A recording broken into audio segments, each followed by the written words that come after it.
ученик задержанных.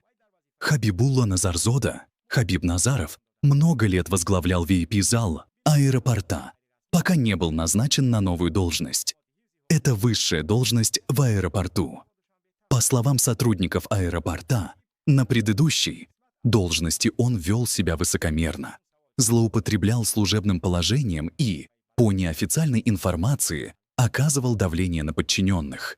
Правоохранительные органы могут проверить его имущество в городах Гиссар и Душанбе. Интересно, что Хабиб работал садовником в команде Исмата Абдуллазоды. Первый вопрос. Как он прошел путь от садовника до столь высокой должности, начальника VIP-зала? И второй. Откуда у него столько имущества? Это могут проверить сотрудники правоохранительных органов. Но этот человек теперь на обочине, удача ему улыбается. Пусть справедливость восторжествует. Пора ему искупить свои грехи. Бывшие и нынешние сотрудники ждут правосудия. Хабибулла Назарзода.